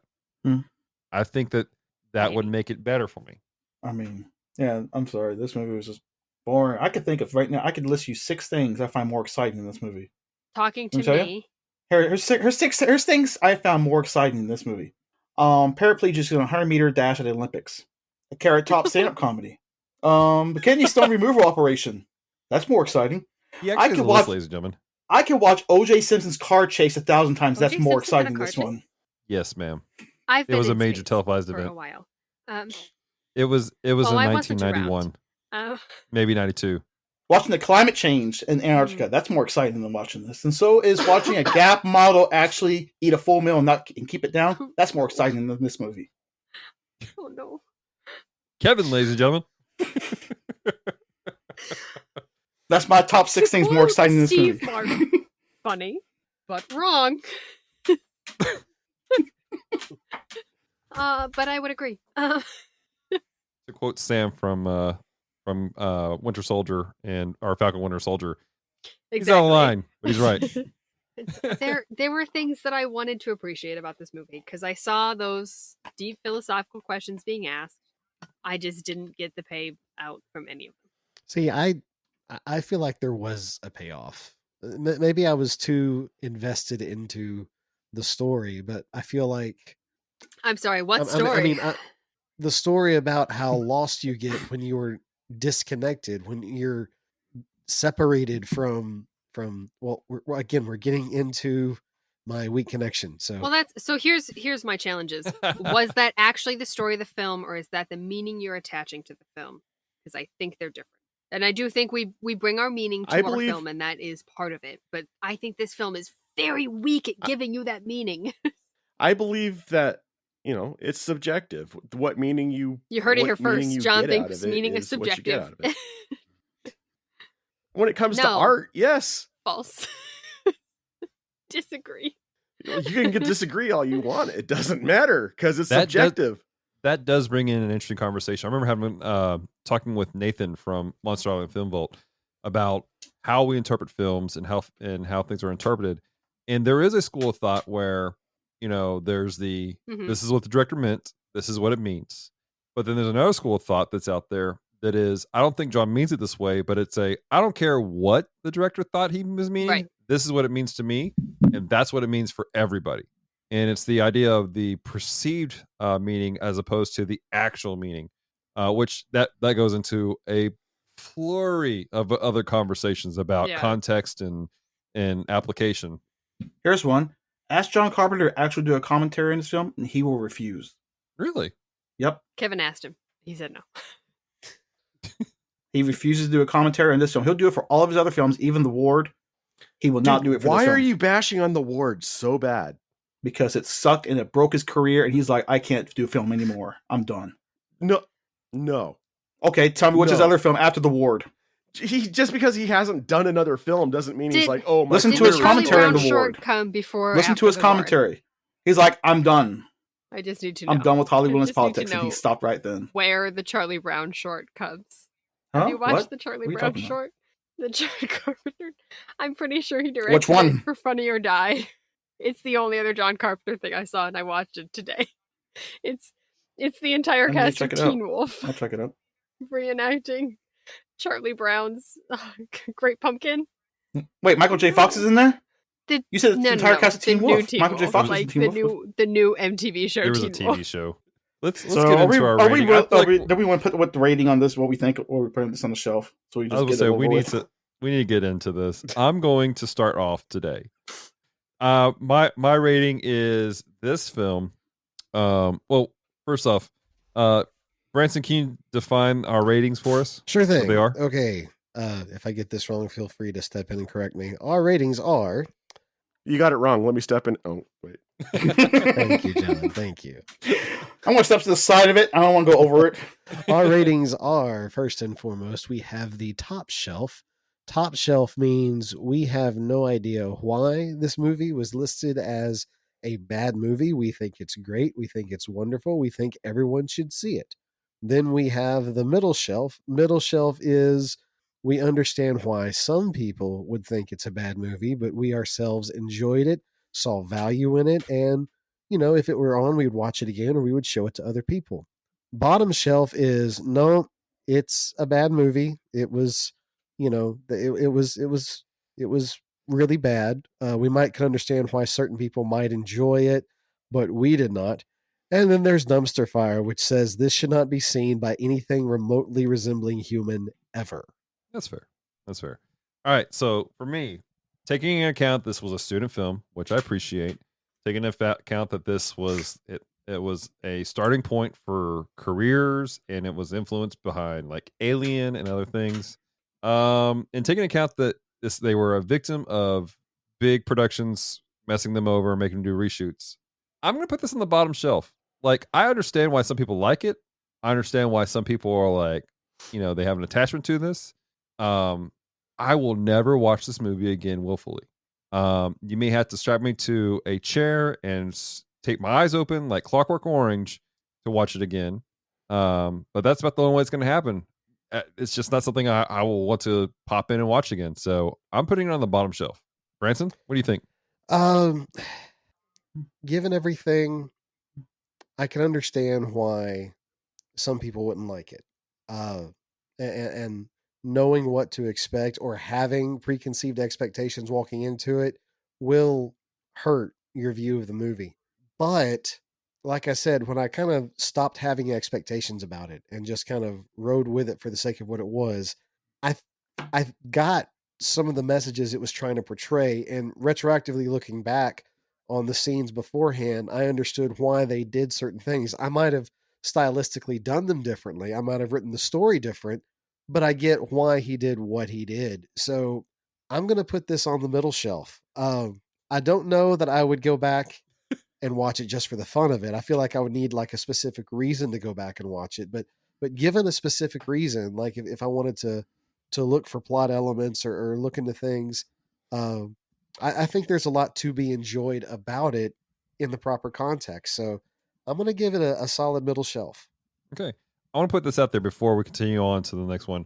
I appreciate Branson's point of view here because Branson's coming from a different view than rest of us. Branson's a published author and he writes stories and stuff like that. And so he's coming from a point of view as a writer. Is a published author as well. No, I'm getting there. Okay, sorry. So Squid also here is a published author, and so she's going to bring her own perspective of things. Kevin is a reviewer. He's a film fanatic. He has a history of film and analyzing film. And then John here, who was going to give his review here in a second. John is a storyteller. Not necessarily, he hasn't written anything necessarily, but he's a prolific storyteller. I It love leaves John people in Carpenter, so tears. you can't listen to his review on this. And loves John Carpenter. So there is a lens there, but I appreciate the different point of views here. I'm none of the above. If I'm telling stories, I'm lying, I guess. I don't know, but Dallas is just here. but I'm just here. Hi guys, I'm here. So, but it's interesting to me seeing how you guys are pulling out your different views on this film, because John Carpenter is a storyteller at heart, and he's a great one. And so I thought it was interesting that Branson brought out the fact that he's like, I would have written it differently. Like, he's bringing his own point of view of it. So I just want to point that out there. John? Okay. I can appreciate. I knew this was going to be a hard sell when I put it on the list. There's a lot of existential ideas that are being tossed around throughout this movie. And some people would see it as pretentious crap. And I get that. I was that person for a while until I had enough time to digest it. So I know it's not for everybody. However, from my perspective, I enjoyed it. I think it fits into the dark comedy scope, and I look at it as a slice of life in these individuals. Like, there's not a hard narrative in it. I grant that. It's just like, this is what this time period looks like for these four individuals. And you're kind of trying to piece together how they got there. And so, like, I went a completely different cerebral way with it. And, like I said, I extrapolated my own meaning out of it, which I found edified the movie immensely. Now, is it the meaning that Carpenter and O'Bannon meant when they wrote this movie? I don't know. But I know it's what I got out of it, and it's because I got that out of it. That's why I enjoyed it. So for that reason, I'm putting it on the middle shelf, because I enjoyed it, and I got you guys to watch it, so I fit all those characteristics. I think it's interesting you pointed out that it was a slice of life. I don't think in my brain I put that in there. It's not changing my rating, but the fact that it's a slice of life film, that does put a little bit of a different perspective on it. Does it? All right, Squid. It's your top shelf for you, right, Squid? Cool. All right, Kevin, your turn. No. Squid. See, I can echo many of the things John said. I love pretentious films. I am the person that wants to watch films that just talk about existential topics for 2.5 hours, and then you finish the movie and you go, what did they mean? Oh, what? Huh? I love that. And I think I can tell, maybe, that John Carpenter's a good storyteller. But it's hard to tell from this movie, because I think that he hadn't honed his craft yet. So it's you can see just the twinkling of a beginning in this movie, which, I'm not upset that I watched it, but if I turned my TV on and it was on, I wouldn't stay on that channel. So it was fine. I watched it. I wrote down some points. I enjoyed the topics they brought to it, but I would not suggest it to most people, because I could probably name 5 other films that talk about the same topics but do it better.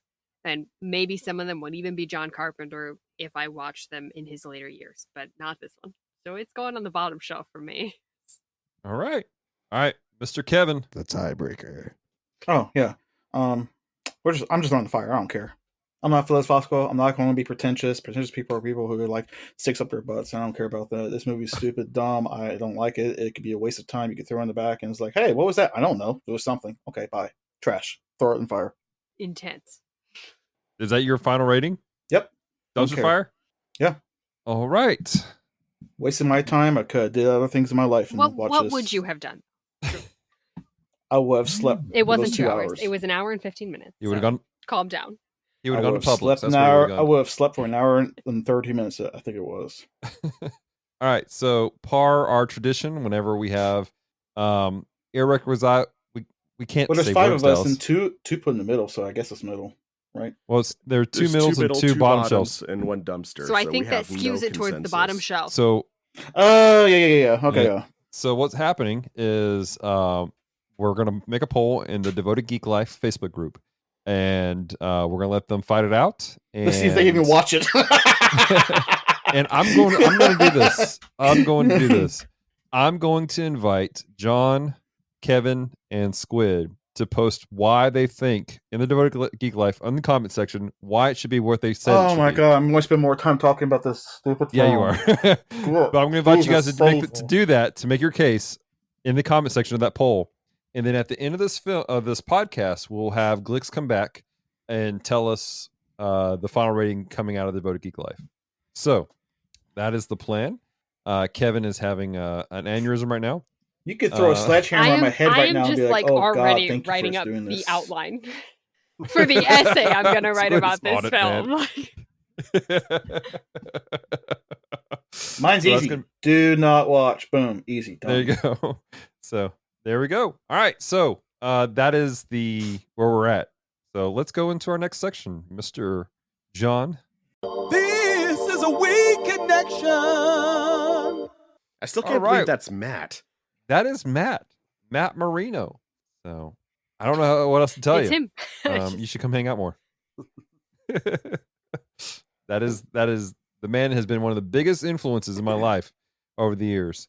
Anyways, welcome to Weak Connections portion, where we draw a weak connection, spiritual connection between the film and life, and in a way that's encouraging and not so existential crisis like. Well, I am going to ask that everyone here not do anything involving the allegory of the cave, because we're all older than 21. So, I'll give you mine. I have no weak connection. There, done. You got no weak connection. Okay. Kevin's Branson? like noping out for the rest of the episode. I know, right? Branson, you've almost spoiled yours a couple times, so let's go ahead and have yours first. All right. The entire message of the movie for me was, when you get disconnected from your purpose, things fall apart. I see that in Doolittle.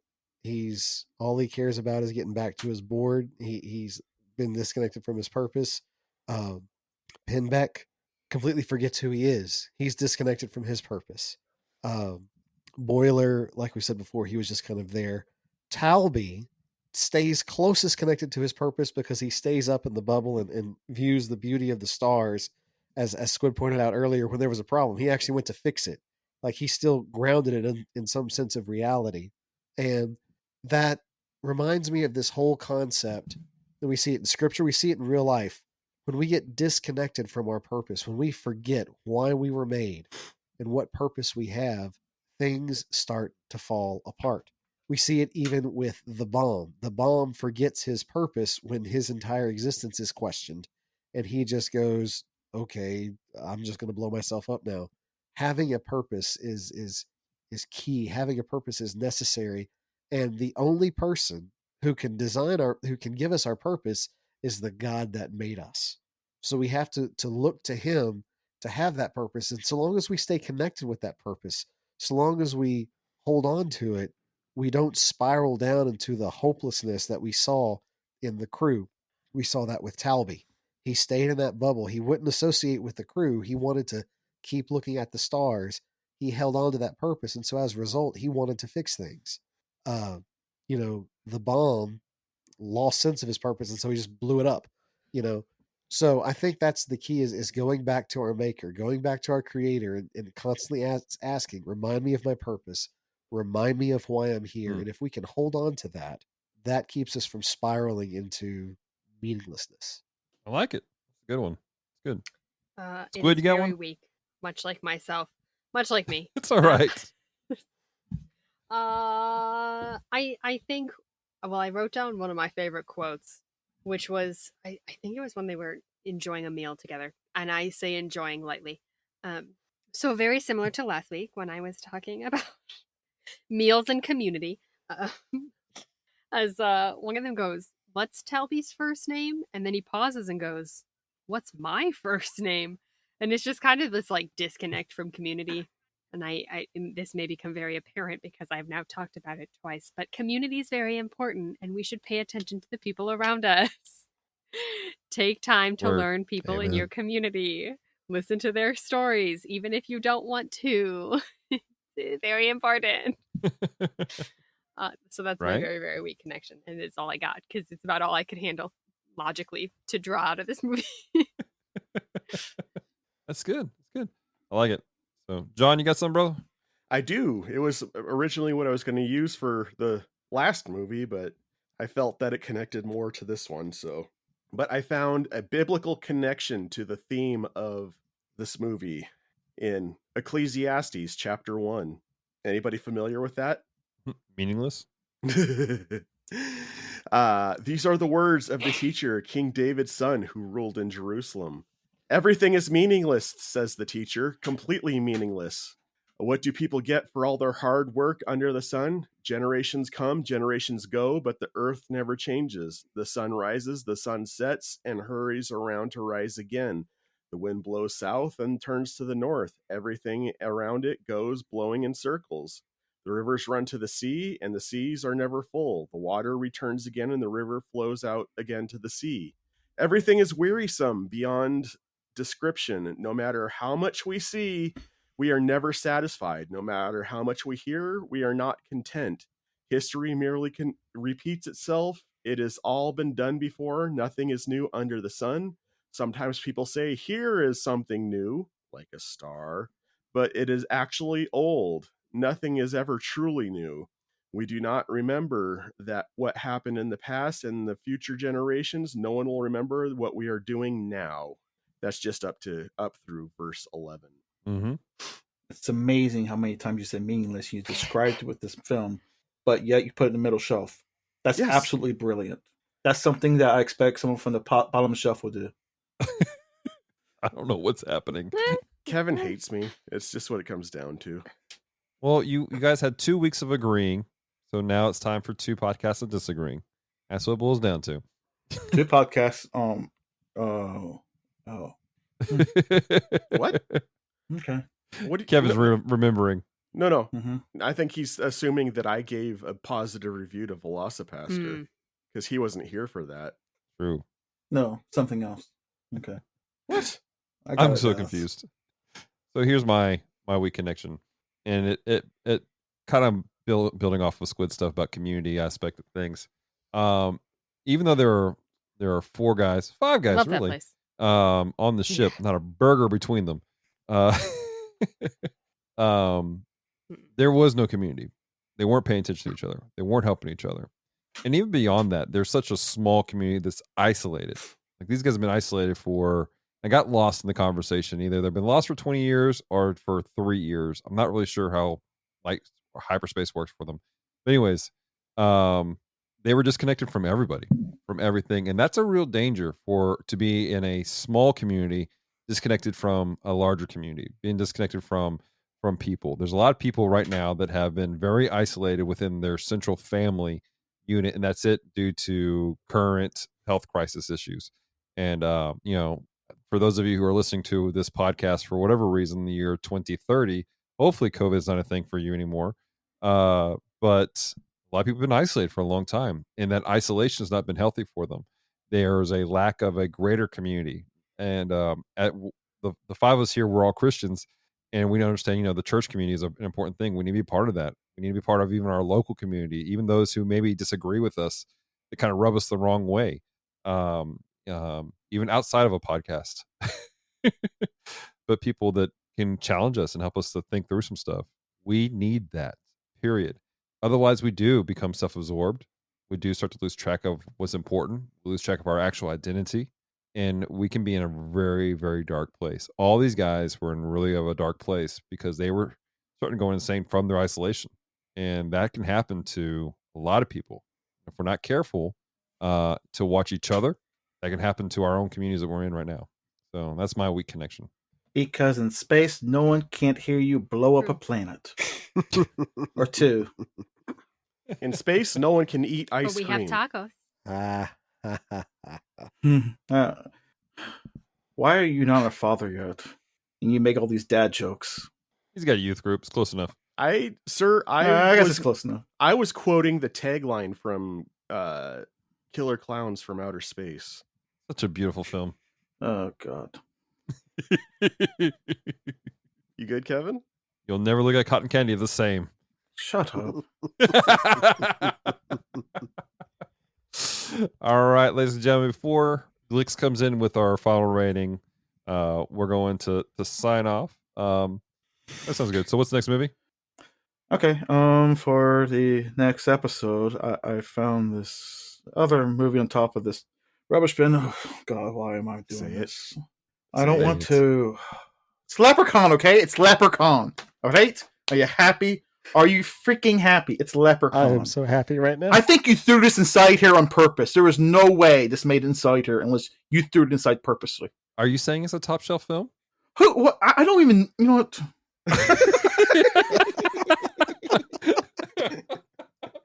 Why is this here? All right, so we're doing Leprechaun next. So, This Squid, is the one with Warwick before Davis. This you- is supposed to be a horror. Squid, before you launch back into space, where can people find you? Oh, well, still my house, usually just with proper warning would be mostly preferred. Or I will cry. I am. Why don't you just tell us the address? Yeah, it's just more fun if I make you guess, you know? More fun for my neighbors, too. Otherwise, I can be found on Playing Games with Strangers. I am on Supersonic Pod Comics. I will probably be in about 16 other podcasts soon because I have no self-control. Yeah. This is why you're friends with John. Oh, wait, you're that voice I am from the podcast. I am that that John voice goes of that to. podcast that John goes to. All From of all them. 12 of I them. know. It's amazing. I'm very versatile. Yeah, that's about it. I'm on a couple other things, but I forget. So Okay. That's good. Kevin, the Dapper Man, where can people find you? They can find me listening to this podcast if they want to. If They they are can. still listening. Yeah, that's the thing. By the way, thank you, Squid, for coming. Oh, along it's been to a this joy. podcast I'm and glad you got me out of talking with us. space. It was scary out there. Yeah, John has those types of connections somehow. If you wish to find me on the interwebs and several else in social media, you can find me on YouTube. You can find me on Facebook as the Dapper Man, and sometimes on Instagram. And you can also find me on written reviews on Letterboxd if you don't want to hear my voice. Now, we do want to point out the fact that it's Dapper with 2 P's. Yeah, the Dapper Man and not Kevin Joshua Byrne, because you'd be like, I'm looking for this guy. Just look at this ugly white guy. Who is this? Kevin, I'm going to say the same thing to you that I said to my buddy Dave. He's an You, ugly sir, white Don't guy. you insult Dave that You, way. sir. You, sir, are a very handsome gentleman. And I I'd appreciate say having you downright on dapper, this if you podcast. asked me. Yeah, I appreciate you too, John. Oh, see, he didn't Even say though he you're wrong appreciated about me, this movie, but but I that's appreciate fine. you. I don't need the Right? I appreciate everyone in this on this Okay, well, it episode. doesn't. A lovely young Squid has said It this. You're doesn't- Dapper. I mean, You don't even I say thank appreciate you. everyone that had to suffer through the last. It doesn't really thing mean they the same if I saw, have to too. ask for the appreciation, but Well, it's kind of like, It's is it not. really a film or not? Branson, where can people It's an find experience. I have a section of Com Talk that I do called B's Views and Reviews, where I review faith-based, family-friendly comics and the creators that make them. You can reach me at branson.boykin@gmail.com. Send me your recommendations. If you've got a faith-based and or family-friendly comic that you want me to review, whether it's one that you like or one that you've written or one that you just want to promote, and I'll do a show on it. Also, you can send recommendations through the Geek Devotion social media. I'm pretty much present there all the time. So, I got one I want you to review. oh yeah, what's that? V for Vendetta. That's neither faith-based nor family-friendly. Is it? Wait, it's not? No. Oh, I mean, I know not family friendly. I thought it would be faith based because I had a lot of faith topics. Oh, wait, second one, Iron Fist. I want you to review Iron Fist. All right. Pistol Fist. That's the Pistol thing. Fist. I actually interviewed Yeah. JS when he had his Kickstarter going, but once it officially comes out, I would love to do a review show for it. I will take that in. Yes. JS would love to talk to you. Branson, if you want to have somebody on the show with you, I am available. I have the original run signed by JS. Oh, I think that's going to be a thing. We're going to do that. Ooh. I should be down there in Tampa talking to him in a week or two. Do it. Awesome. do a podcast with them. John, pick one thing to promote. Not playing games with strangers. Something else other than that. I went blank. Why would you do that to me? Because there's other things you can promote to, Your throw yourself out there in band. other fields. Other Yeah, the band. podcasts. Putting the band back together You can just promote the You things know. I'm on. All right. on a mission from God. Come on, man. I know what I'll promote. Hang on.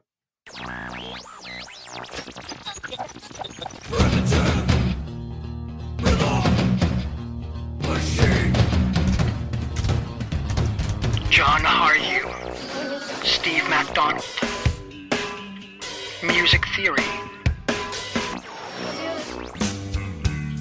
Interviews, Music Theology, Primitive Rhythm Machine. Another section of the Com Talk podcast universe. Yes. You That's want a to check cool out? intro. I like that. It's a good one. You want Yeah. to check out Primitive Rhythm Machine? Look for Com Talk by Geek Devotions on your favorite podcast catchers.